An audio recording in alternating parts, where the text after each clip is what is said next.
চলন্ত বাসে মহিলা যাত্রীর সঙ্গে অবভ্য আচরণের অভিযোগ, আর সেই নিয়ে ঝামেলা নেমে এলো রাস্তায়। ঘটনার জেরে সোমবার বিকেলে ভাঙচুর চলল শিয়ালদা ট্রাফিক গার্ডের কিয়স্কে।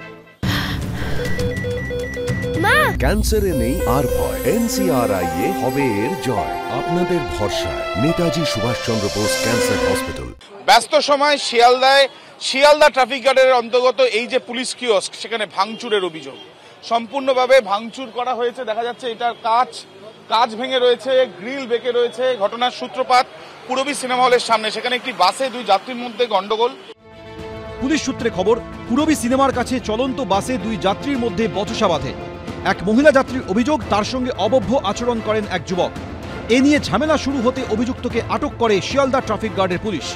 অভিযুক্তকে ধরে নিয়ে আসা হয় এই কিয়স্কে। অভিযোগ, এরপরই ঘটনাস্থলে হাজির হন মহিলার এক আত্মীয়। আটক ব্যক্তিকে হুমকি দেওয়ার পাশাপাশি বাঁশ দিয়ে ভেঙে চুরমার করে দেওয়া হয় পুলিশ কিয়স্কের কাজ। পুলিশের সামনে ভাঙচুর হয়েছে, মানে একটা লোক ভিতরে ছিল, আমি যখন খাবার দিচ্ছিলাম, টেবিলে লোক ভর্তি খাচ্ছিল, ভাত খাচ্ছিল, তখন ওই পাশ দিয়ে একজন ঢুকে এসে ও ঘুষি মেরে বাড়ি নিয়ে ভাঙছিল। ও দুজনেই ছিল, হ্যাঁ দুজনেই ছিল, একটা বুড়ো ছিল, একটা ছেলে ছিল। আর তখন পুলিশ কোথায় দাঁড়িয়ে? পুলিশ ছিল এখানটা, পুলিশ জানছে, তার কথা শুনছে না। এই ঘটনায় বিশ্বকর্মা সাউ নামে এই অভিযুক্তকে গ্রেফতার করেছে এন্টালি থানার পুলিশ। ধৃত ব্যক্তি বউবাজারের বিবি গাঙ্গুলি স্ট্রিটের বাসিন্দা। প্রশ্ন উঠছে, নিরাপত্তা দেওয়ার কথা যে পুলিশের, সেই পুলিশ কি বারবার আক্রান্ত হতে হচ্ছে কেন? যে হামলা চালানোর পেছনে কারণ হিসেবে যেটা মনে করা হচ্ছে যে ওই ব্যক্তিকে তারা বার করে মারধর করার চেষ্টা চালাতে পারেন বা ওই ব্যক্তিকে ছাড়ানোর চেষ্টা করতে পারেন। এই বিষয়টা খতিয়ে দেখা হচ্ছে পুলিশের তরফ থেকে, এমনটাই জানা যাচ্ছে। অন্যদিকে ব্যস্ত সময় এই ধরনের ঘটনায় পুলিশের নিরাপত্তা নিয়েও কিন্তু উঠছে প্রশ্ন।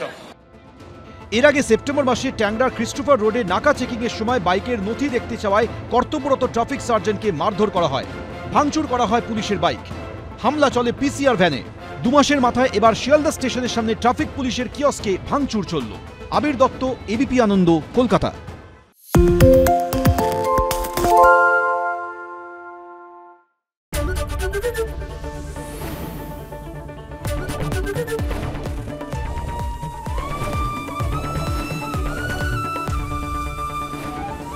ABP আনন্দ, এগিয়ে থাকে, এগিয়ে রাখে।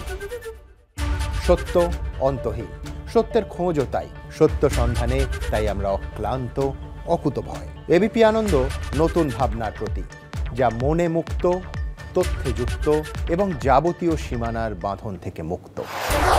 সীমা না শব্দটির মধ্যে লুকিয়ে আছে মানা শব্দটি, যেন চোখ রাঙানি এক অদৃশ্য ব্যানাজার, যা আটকে রাখে আমাদের এক ছোট্ট গণ্ডির মধ্যে।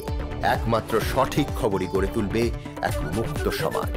সেই জগৎ গড়ার লক্ষ্যে কোনো সীমানার ঠুকুটি আমরা মানব না। ABP আনন্দ, এগিয়ে থাকে, এগিয়ে রাখে।